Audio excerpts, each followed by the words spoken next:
Dios nos pueda administrar. Eterno Dios y Padre bueno que moras en los cielos, gracias, oh Dios, por esta mañana de sábado, por la alegría que nos das de poder estar en tu presencia. Ahora, oh Dios, vamos a abrir tu palabra. Permite, oh Dios, que podamos aprender a través de ella todas las verdades que tú deseas que nosotros podamos aprender. Y que tu Espíritu Dios pueda dirigirnos para gloria de tu nombre. En el nombre de Jesús lo pedimos. Amén. Como ustedes ven, el título es un homenaje a Dios.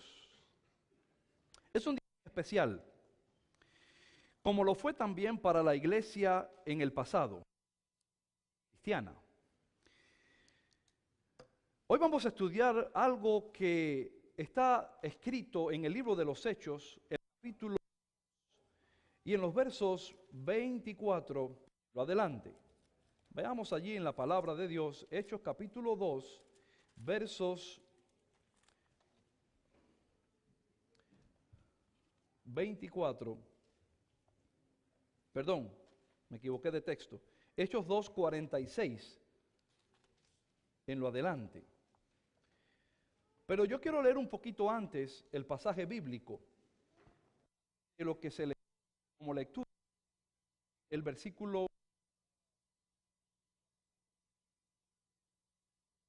Dice el versículo en lo adelante. Se mantenían firmes en la enseñanza de los en el partimiento del pan y en la oración. Todos estaban asombrados por los muchos prodigios y señales que realizaban los apóstoles. Todos los creyentes estaban juntos y tenían todo en común, propiedades y posesiones, y compartían sus bienes entre sí, según la necesidad de cada uno. No dejaban de reunirse en el templo ni en un solo día. De casa en casa partían el pan y compartían la comida con alegría y generosidad, alabando a Dios y disfrutando de la estimación general del pueblo, y cada día al grupo que iban siendo salvos. Es interesante lo que escribe Lucas de la iglesia primitiva o la iglesia después de que Cristo ascendió a los cielos. He querido resumir 7 aspectos de este pasaje. El primer aspecto que he resumido es que la iglesia cristiana del primer siglo, la que siguió a Jesús, la que siguió a los apóstoles, perseveraban en la doctrina. ¿Y de qué doctrina vamos a hablar? Vamos a ir un momento. Había temor en la comunidad por las obras que la iglesia hacía. Había unidad de propósito, acción y fe de parte de esta iglesia. Compartían de acuerdo a las necesidades de la comunidad de fe. Quinto punto, se reunían en el templo y casas para comulgar. En este caso, la palabra comulgar nos habla de que había sentimientos, ideas que coincidían en cada uno de los integrantes de la iglesia en aquel entonces. Y comulgaban en la fe y en la doctrina. También adoraban, alababan, y el pueblo estaba feliz, como muchos de ustedes que veo desde acá. Otros están muy tristes, como si el mundo le esté cayendo encima, con caras largas. El pueblo estaba ¿cómo? Feliz y sobre todo despierto. Pequeña indirecta allí, ¿no verdad? Dios añadía a la iglesia a aquellos que respondían a su llamado. ¿Qué hacía Dios? Añadía a la iglesia a aquellos que respondían a su llamado. Veo aquí una iglesia que no era egoísta. Era una iglesia que no pensaba en sí, pensaba más en los demás. A veces yo me pregunto, ¿cuándo volverá a llegar ese día? ¿Cuándo llegará ese día en que todos nos preocupemos por todos? Y que todos estemos interesados en el bienestar de todos. Y que todos aprendamos a respetar los límites de todos. Que todos aprendamos a aceptarnos como somos. ¿Cuándo llegará ese día? Porque la Biblia menciona en la profecía que antes del cierre de la gracia de Dios va a venir un tiempo muy similar al que pasó en la primera iglesia primitiva. Yo todos los días oro a Dios para que eso pueda suceder. Es probable que está sucediendo en algunos lugares del mundo, pero es probable que en otros lugares no esté sucediendo. ¿Por qué? Especialmente en Estados Unidos, que lo tenemos todo, este país le impone al ser humano la independencia a tal magnitud que pocas veces en los demás. Y nos centralizamos demasiado en nosotros mismos. Como usted no necesita que alguien le extienda un poquito de azúcar, ni un poquito de sal, ni un poquito de arroz, ni un poquito de frijol, porque cuando usted lo necesita, dinero va y lo compra. Y si no tiene dinero, busca lugares caritativos donde se lo ofrecen gratis. Quiero decir que por lo general la gente ha perdido la capacidad de ser solidarios. Por eso entiendo que en muchas partes en el mundo la gente está tratando de utilizar un sistema socialista. No en política, claro está. Pero es buena la solidaridad. Y la iglesia primitiva, la iglesia cristiana, que estaba llena del amor en Cristo, de la doctrina de la fe, ellos tenían todo en común. Como dije otras veces, no los maridos y no las mujeres, porque eso no se comparte. No se comparte. Pero es importante conocer y entender lo que Dios ha hecho. El comentario bíblico hace un pequeño resumen con respecto a lo que ya menciono, solo que lo voy a presentar ahora desde otra perspectiva. Menciona 4 elementos básicos de la sociedad cristiana. Y de paso, quiero aclarar esto de lo que acabo de decir. ¿Somos una sociedad cristiana, sí o no? ¿Sí o no? Estaba leyendo allá en el boletín, quiero investigar porque no tengo información al respecto, pero allí hay como un sketch acerca de algo que tiene que ver con soccer, no sé, pero vi ahí 2 hojas que tienen diferentes horarios, diferentes precios. ¿Qué cosa es? Los que lo pusieron. ¿Será la cena? Ajá. Bueno, no, la verdad que no le puse tanto detalle, miré así arribita y miré algo allí con diferentes precios y me di cuenta que nosotros como iglesia pues nos interesa compartir nuestras actividades en conjunto. Si vamos a participar de algo, queremos que todos estén participando, no que haya exclusivismo, a menos que usted se excluya. Pero no debe haber ese tipo de situación dentro de la comunidad de creyentes. Así que el primer punto que establece el comentario bíblico adventista es que los creyentes creían en el conocimiento de la verdad por medio de las enseñanzas de los apóstoles. Lo acabo de mencionar. ¿Y cuáles eran las enseñanzas de los apóstoles? Miren ustedes lo que dice el libro de Juan capítulo 7 y versos 16 y 17. Juan capítulo 7, versos 16 y 17, dice la palabra de Dios.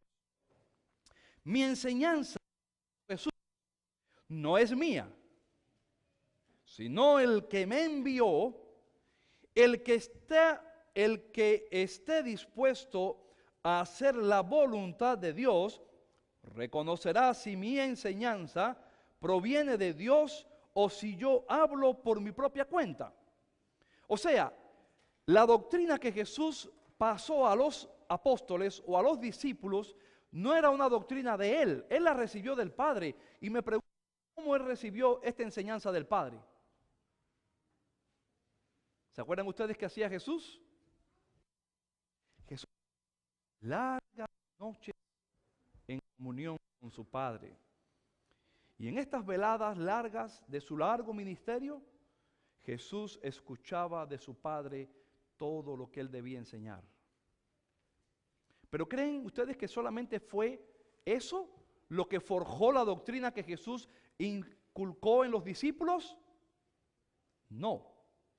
También tuvo que ver mucho el trabajo de su madre cuando él creció y le enseñó las verdades fundadas en la palabra del Antiguo Testamento y de lo que él mismo aprendió a través de la palabra.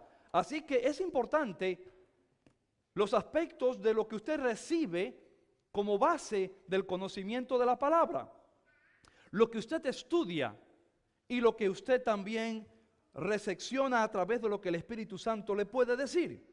Pero noten que Jesús dijo: el que me reconoce o el que cree en mi doctrina reconocerá cuál es la enseñanza. Y encontré un pensamiento muy interesante acerca de esto en el mismo comentario bíblico adventista que dice: el que sinceramente desee hacer la voluntad de Dios será iluminado por él. ¿El que qué? ¿Qué leí? El que desee hacer la voluntad de Dios, dice acá, será iluminado por él. Es interesante. Y será capacitado correctamente los derechos de los hombres. Me gustó esta frase. ¿Por qué? Porque esta frase me dice que cuando yo la palabra de Dios, sé mis límites para con los demás y voy a respetar sus derechos. Uno de los problemas que tenemos en la sociedad del pecado es el hecho de que los seres humanos no aprendemos a respetar los límites de los otros. En otras palabras, no respetamos a las demás personas. Queremos que todo el tiempo se imponga, no importa si es correcto o incorrecto. Y a veces muchos abusan del poder y la autoridad que puedan tener en una posición para de alguna forma imponer su voluntad. En las cosas de Dios nunca debe ser así. Aunque haya un criterio que sea bueno y que se pueda tomar en juicio, debe ser aceptado por el voto de la mayoría y eso debe ser respetado. Por eso dice aquí el pensamiento que se debe evaluar correctamente los derechos de los otros. Un prerequisito para recibir luz es que el buscador de la verdad debe estar dispuesto a seguir en la luz que le sea revelada. Así que un prerequisito es que usted y yo como creyentes aceptemos seguir la revelación de la palabra. En cuanto a la forma en que se puede usar la Biblia, puede determinar la voluntad de Dios o no.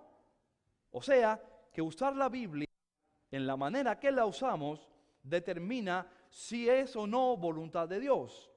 El tercer aspecto, o el segundo aspecto es que la iglesia cristiana era consciente de su comunión con Cristo y con sus hermanos por medio de cultos y en conjunto y en bondad y caridad mutua. Así que había un convivio espiritual en culto, en caridad y en bondad mutuas. ¿Qué es esto? Es cierto que la iglesia del Antiguo Testamento, del Nuevo Testamento del primer siglo, era una iglesia que no tenía largas distancias como las que tenemos hoy. Pero si usted calcula o equipara el tiempo de caminar que tenían los cristianos para trasladarse de un punto al otro, ya que no habían carros, usted podría pensar que casi es el mismo tiempo que muchas veces nosotros empleamos en un carro de ir aquí y allí. Por ejemplo, a mí, mi esposa y a mí nos gusta vivir cerca de todos los mercados para no gastar tiempo, porque enseguidita que necesitamos algo, vamos, resolvemos y viramos. Mientras que si lo tengo a 30 minutos, a 20 minutos, el tiempo se me va y me gusta aprovechar el tiempo para otras cosas. Así que si ahora usted dice, no tengo tiempo, pero si usted sabe que de su casa a casa de Roberto usted tiene media hora, y era media hora que le tomaba un hermano para trasladarse en la ciudad a pie, usted se da cuenta que puede hacer lo mismo que hacía la iglesia cristiana en la antigüedad. Había una actividad conjunta donde convivían en caridad, en bondad y en amor. El tercer aspecto es que participaban en el partimiento del pan, lo cual probablemente incluía la cena del Señor. Esto era una actividad religiosa que Jesús enseñó, de la cual hoy vamos a disfrutar. Y el cuarto punto es que oraban con frecuencia, tanto en privado como en público, como medio de intercesión de los hermanos. Ahora bien, al analizar todo esto que estamos nosotros mencionando, nos damos cuenta que se destacaban aspectos relevantes de la iglesia cristiana del primer siglo. Y según dice la palabra, todo lo que se escribió ¿para qué? ¿Para qué se escribió en la Biblia? ¿Se escribió para qué? Para nuestra enseñanza. Quiere decir que si nosotros somos el pueblo de Dios o somos la iglesia de Cristo, no importa 2000 años después, como iglesia deberíamos estar haciendo, ¿qué cosa? Exactamente lo que la iglesia cristiana primitiva hacía. ¿Estamos de acuerdo en eso? ¿Seguro? ¿Lo hacemos? ¿Nos esforzamos por hacerlo? No es que Roberto invite a una persona en su casa, vengan a una fiesta que voy a celebrar mi cumpleaños. Es bueno que haga algo así. Pero lo que está hablando aquí la Biblia es algo que tiene que ver con aspectos espirituales y no con aspectos seculares. Que usted te invite a alguien a su casa, no a ver una película, no a ver un show, no a ver un entretenimiento, sino a abrir la palabra, orar, cantar. Y esto es parte de lo que Dios pretende que nosotros le demos continuidad a la iglesia hoy en día, en el tiempo en que vivimos. Los aspectos relevantes del Evangelio fue que hubo un impacto en la comunidad. Se produce un temor reverente porque miren ustedes lo que dice el texto en el capítulo 2 del libro de Hechos, volviendo allí de vuelta, y en los versos, voy a leer acá de vuelta, Hechos capítulo 2 y verso 43 dice: y sobrevino temor a toda persona y muchas maravillas. Hermanos, pregunto, ¿cómo es que una iglesia puede cautivar o impactar una comunidad donde esta iglesia esté enclavada? Hay muchas cosas que hoy en día hacemos nosotros los cristianos para atraer la atención de la gente a las cosas espirituales.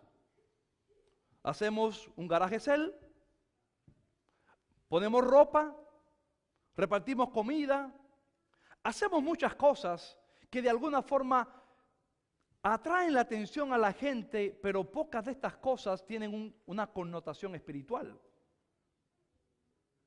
Y una de las cosas que me llama la atención es lo que Jesús dijo referente a este punto, y eso lo encontramos en el libro de Marcos capítulo 10.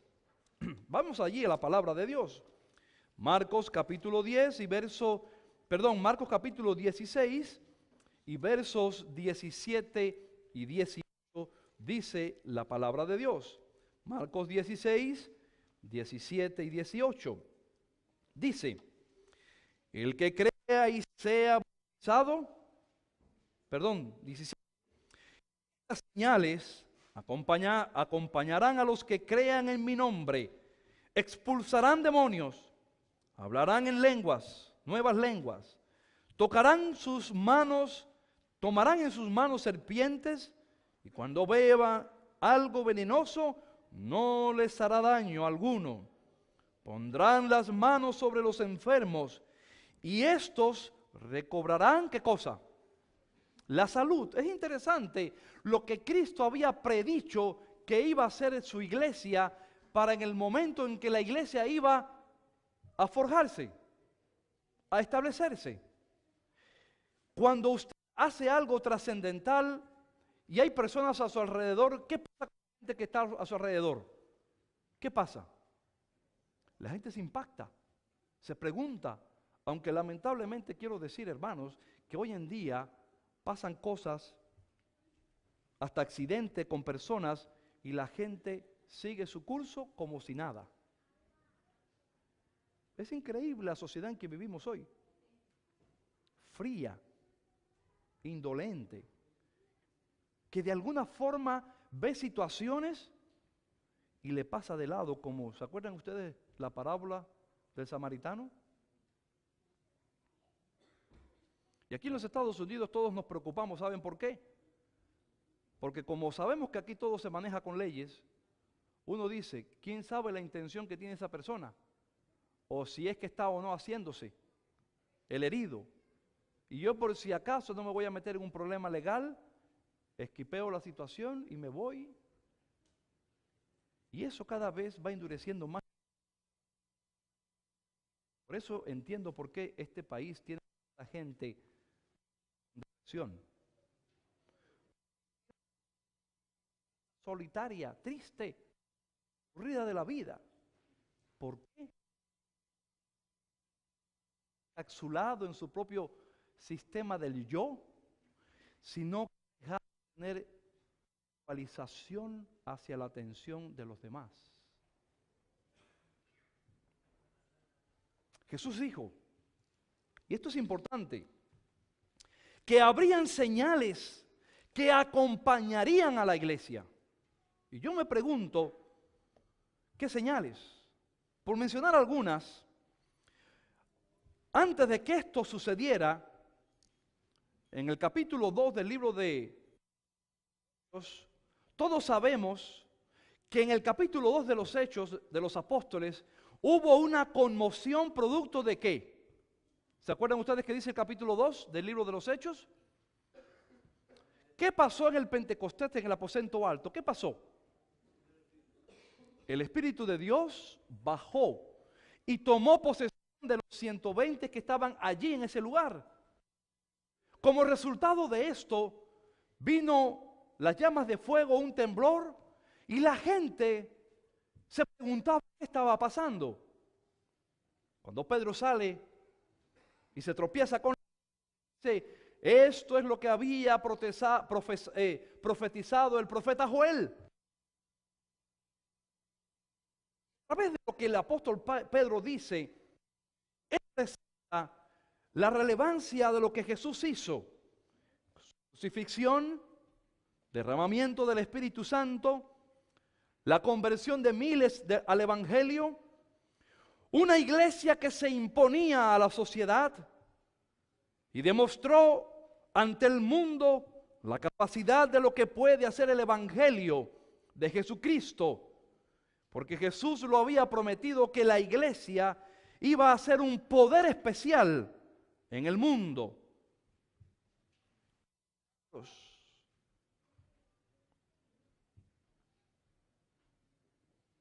A veces me pregunto yo un poco, el poder que tenemos, ¿de qué tipo es? ¿Será que tenemos un poder diferente al poder de la iglesia del primer siglo? ¿Será? ¿O será que la iglesia dejó de creer en ese poder?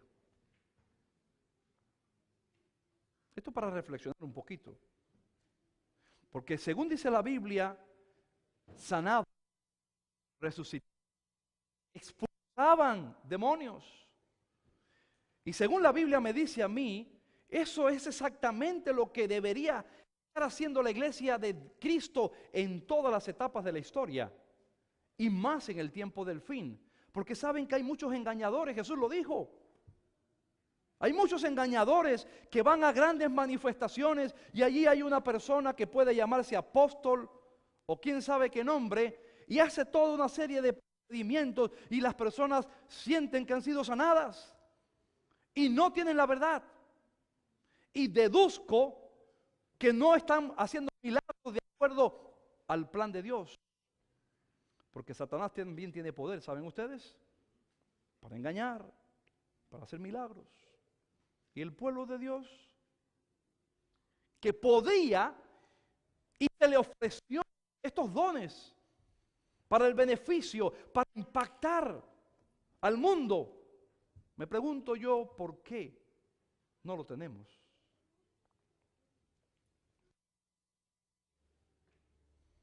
Cristo se convierte en un nuevo amor para el creyente. Jesús ¿Qué cosa es Jesús? ¿Qué significa que Cristo sea un nuevo gente?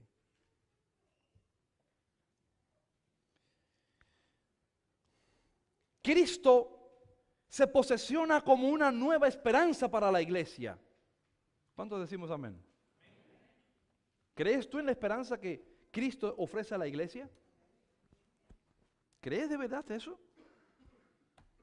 ¿O lo te pura teoría porque lo aprendiste de alguien que te enseñó que es la iglesia verdadera?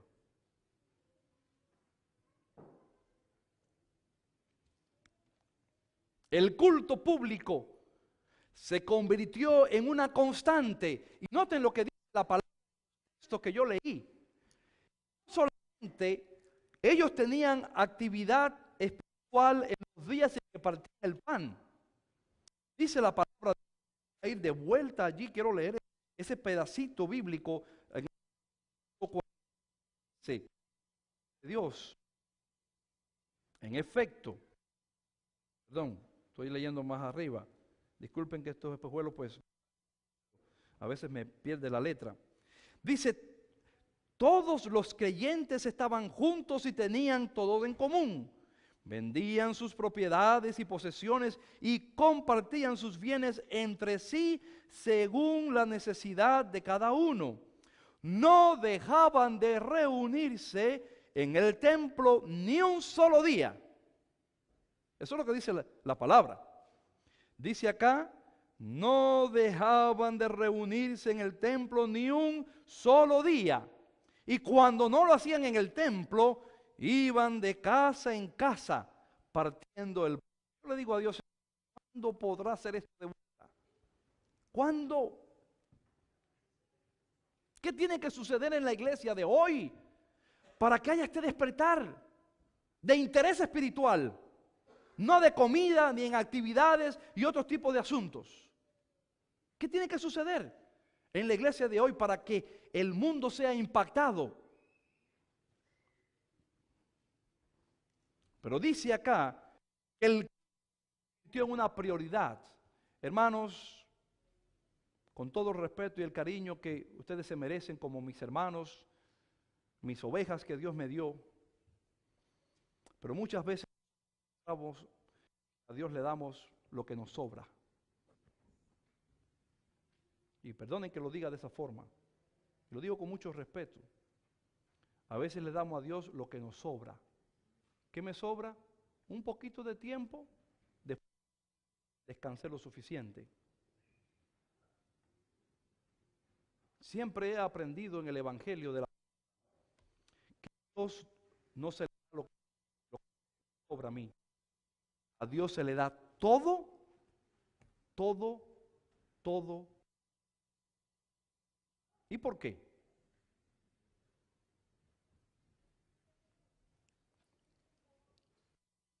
Y aquí esta nota. El verdadero cristiano amar a otros en el amor y buenas obras. ¿Qué dice aquí? Esto es un pensamiento del Espíritu de Profecía. El verdadero cristiano motivará, procurará activar en amor a los hermanos en las buenas obras. ¿Qué significa esto, hermanos? ¿Qué significa, hermanos? En amor y en buenas obras. ¿Qué significa esto? Según lo que estamos estudiando de la iglesia del primer, que es la misma iglesia que nosotros, ¿qué significa amor y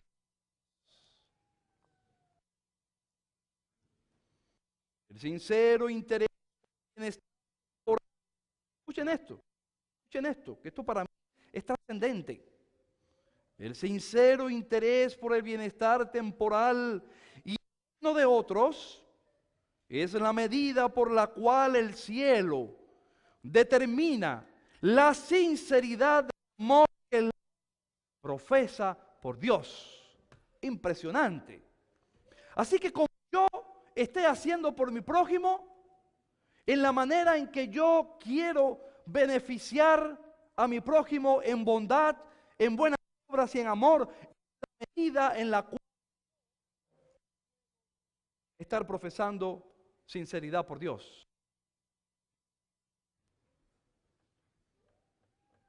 Me gustaría que algo sucediera en la comunidad de creyentes de hoy en día y que no vayamos solamente por diferentes canales donde lo que pase con este o con el otro no me duela. A veces vivimos distantes unos de otros, a veces nos olvidamos de las necesidades de otros. A veces pensamos que como tienen un carro, una casa, un apartamento, un trabajo, comida, etcétera, no tengo ni por qué interesarme en llamarlos. Pero el Evangelio de Jesucristo, la iglesia que Él forjó, la iglesia que impactó en la comunidad, es una iglesia que se comporta diferente a la manera que el mundo presenta las cosas. Por eso entiendo por qué prefiere no acercarse mucho a la iglesia. Hace poco escuchaba de un hermano que llegó con una efusividad a la iglesia impresionante. Compartía con nosotros largo tiempo estudiando la palabra, etcétera, etcétera. No hace mucho atrás escuché de él y me comentan que el hombre se fue de la iglesia en poco tiempo. No es justificable la razón que uno utiliza para irse de la iglesia, pero me hace pensar mucho. ¿Saben por qué? Porque la razón por la cual él se está retirando de la iglesia es porque primero la iglesia lo acogía. Oh, eres visitante, qué bueno que estás con nosotros, vamos a estudiar, te voy a visitar, voy a hacer con todo lo que pueda por ti. Una vez que lo logré bautizar, ni me acuerdo de ti. Cuando es ahí donde comienza el verdadero resultado de lo que es la experiencia de fe, el compartimiento, aprender y crecer. Eso es lo que Dios quiere de su iglesia. Eso es lo que Él enseña para su iglesia. Y dice la palabra en el versículo 46. Partían el pan y compartían la comida. ¿Partían cosas? Hace un momento atrás dije que partir el pan tenía dos connotaciones en este aspecto de lo que está diciendo el libro de los Hechos. El primer aspecto es que alguien de ustedes me invita a comer a su casa. Lo estoy tratando de poner en contexto, ¿no verdad? No estoy diciendo que me invite, solamente estoy diciendo lo que era, lo que sucedía. Que los hermanos compartían su alimento. Se ponían de acuerdo, se iban a sus casas, compartían los alimentos. Y el segundo aspecto era que tenían espacios donde abrir la cena del Señor. Y mayormente eran las casas, porque no existían templos como los que nosotros hoy en día tenemos. De paso, quiero añadir que el templo de Jerusalén, mientras no fue destruido por los romanos, era un lugar de culto, pero los adoradores no podían entrar dentro del santuario. Solamente podían estar en la sinagoga, donde se leía, se alababa y se oraba, pero en el templo solamente podía entrar el sacerdote y el sumo sacerdote para todo el trabajo ritual que se hacía allí. Los adoradores llegaban a los recintos del atrio, la parte exterior del templo y algunos cuartos que habían, porque el templo que erigió, en este caso Salomón, pero que fue destruido, se me fue el nombre del personaje romano, lo reconstruyó Nehemías y Esdras, pero Herodes el Grande fue el que lo reconstruyó y lo amplificó de una manera muy cómoda. Pero cuando estamos hablando de partir el pan, estamos hablando de algo que se hacía en las casas de los hermanos, como reconocimiento de lo que Dios había hecho. Por eso, como iglesia, tenemos la costumbre de practicar las ceremonias de la Santa Cena aquí en el templo. Es la costumbre que como iglesia tenemos. Es la costumbre en la cual nosotros nos preparamos, tratamos de estar en paz con todos y con Dios, para que cuando vengamos podamos ofrecer nuestro culto, nuestra aceptación, nuestro reconocimiento a Dios. Y venimos y partimos el pan y podemos participar de un emblema tan maravilloso como es el emblema de la Santa Cena. Y como yo fui de un punto al otro punto para llegar a este final, donde quiero mencionar 3 textos que se mencionan en la Biblia referente al partimiento del pan. El libro de Marcos capítulo 8 y verso 6 dice la palabra de Dios. Marcos capítulo 8, versos 6 dice la palabra de Dios. 8:6.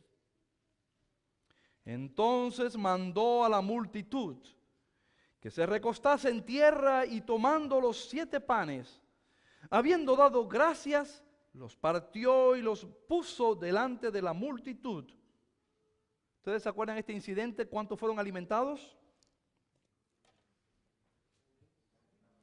Es interesante cuando el pueblo se sienta a partir del pan, cómo Dios bendice. Muchas veces nosotros hemos tenido la experiencia aquí debajo cuando estamos comiendo y vemos que se quedaron muchos hermanos para comer, y de paso siempre nos gusta que se queden todos, pero a veces no se trajo lo suficiente y hay muchos hermanos allá debajo. Pero de alguna forma milagrosa Dios permite que, wow, se amplifique lo que se trae. Y usted se pregunta, ¿y cómo todos comieron? ¿Y cómo todos se saciaron? ¿Y todos quedaron satisfechos? Yo los reto un día a ustedes a que inviten a su casa personas con necesidad. Y no se prepare premeditadamente, prepárese, claro está, pero busque la manera de probar a Dios, a ver hasta dónde Dios de bendecir. Cuando abra las puertas de su casa y ofrece lo que tiene. Una de las cosas que quiero que quede claro hoy es, Jesús nos enseñó algunos aspectos importantes y claves de lo que es el compartir. Jesús partió. La iglesia partía el pan, ¿por qué? Porque era una manera de compartir lo que se tiene. Una manera de compartir lo que se tiene. Una manera de decirle a Dios, Señor, tú sabes que quiero ofrecer. Por favor, bendícelo. El segundo texto que está en el libro de Lucas, Marcos, y verso 22, dice la palabra de Dios también. 14, verso 22. Perdone que vaya un poquito rápido. Mientras comían, Jesús tomó pan y lo bendijo.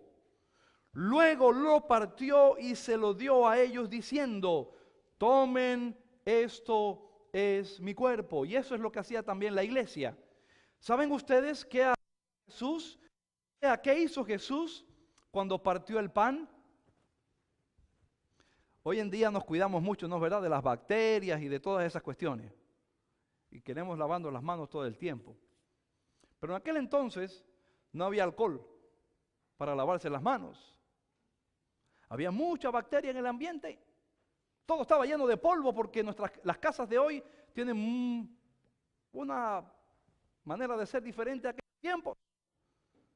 Y se tomaba un pan grande para la Pascua, y ese pan grande, sin levadura, fue el que Jesús utilizó porque la cena de la Pascua estaba puesta delante de los discípulos. Y una vez más Jesús iba a celebrar la Pascua con sus discípulos, la última.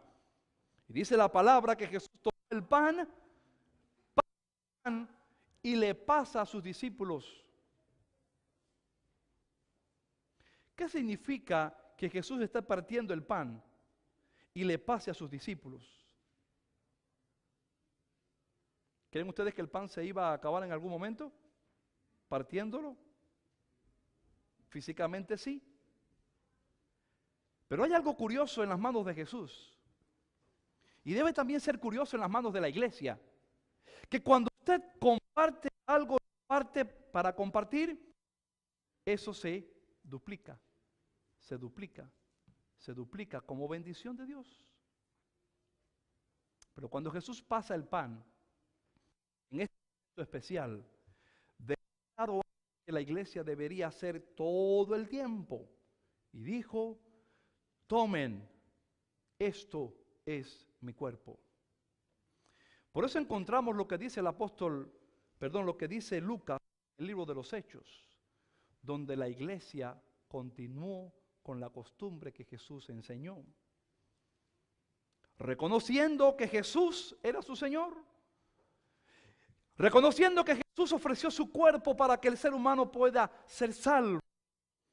En el libro de Lucas capítulo 24 y versos 30 dice la palabra de Dios también. Capítulo 24, verso 30, dice la palabra de Dios.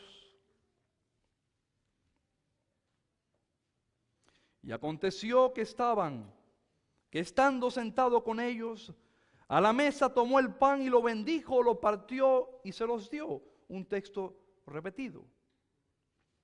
La cena, la Santa Cena, una rutina de ceremonias. Voy a leer la cita completamente. La Santa Cena nunca debe ser una rutina de ceremonias. No era algo que se hacía ordinariamente en las casas de los hermanos, en la primera iglesia establecida por Cristo y los apóstoles, sino que era algo que se hacía con el sentimiento y con el reconocimiento de lo que representaba. Cuando nosotros tomamos estos emblemas y lo hacemos como algo ritual, pierde todo sentido y propósito de ser. Pero cuando usted ve allí todo lo que volcó Dios para salvar al hombre, usted se da cuenta que no es hacerlo una o dos veces o tres veces. Es lo que representa el simbolismo, lo que Dios hizo por nosotros. Y nunca vamos a dejar de tener el espíritu y el deseo de participar de ella. Así debe ser un gozo que compartimos en bendición por la salvación que manifestó nuestro Dios. Y también la cena del Señor no debe existir la exclusión ni individual ni colectiva. Es de reconocer a Jesús como Salvador y Señor en su vida. A veces muchas personas que vienen a la iglesia y se dan cuenta que hay una ceremonia especial de Santa Cena, o tal vez ya lo sabían previamente, deciden no quedarse a participar. ¿Saben que eso no pasaba en la iglesia cristiana del primer siglo? Y no solió, no sé si la palabra está bien dicha, no sucedió, voy a usar otra palabra, suceder, no fue parte de lo que continuó sucediendo en los sucesivos tiempos. ¿Por qué? Porque para la iglesia era importante e imperativo participar de algo que representaba su salvación. Hoy en día vemos personas que dicen, oh, yo no estoy preparado, oh, yo no me preparé, oh, yo no hice los arreglos, oh, yo no hice no confesé a un hermano una falta, no pedí disculpas. Pongámonos a pensar si Dios actuara con nosotros igual. Si yo dijera, bueno, la iglesia no está preparada, así que no los voy a salvar. Oh, la iglesia no se ha confesado todavía, así que no los voy a salvar. Oh, está muy ocupada con sus asuntos e intereses, no los voy a salvar. Pregúntese usted, si Dios actuara así, ¿cuántos nos salvaríamos? Pregúntese usted si es necesario que usted necesite hacer algo para reconocer a Jesús como Salvador personal. Y para mí es importante, hermanos, que no pasemos la oportunidad que damos para amor con Cristo. Si usted está preparado o no, a menos que tenga algo muy grave por el cual usted necesite corregir o arreglar, pero yo le insto a usted a que no pierda la oportunidad de participar de algo que le recuerda lo que hizo Dios a favor de su salvación. No lo deje para después.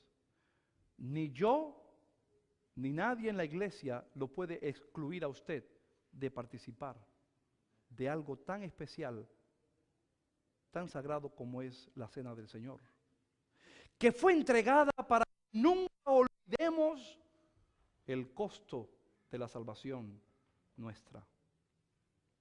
Por eso, mi llamado final sucedió en la iglesia primitiva del primer siglo, como sucedió que todos venían y estaban en el templo, partían el pan con alegría, alabando a Dios y disfrutando de la estimación de todo el pueblo. Vengamos a la presencia de nuestro Dios. Renovemos el voto de amor con nuestro Dios y Salvador, porque Él quiere morar en nuestros corazones. Permita a Dios que a través de la participación de estos emblemas, tú y yo, una vez más, nos pongamos en armonía con aquel que lo hizo todo en favor de nuestra salvación.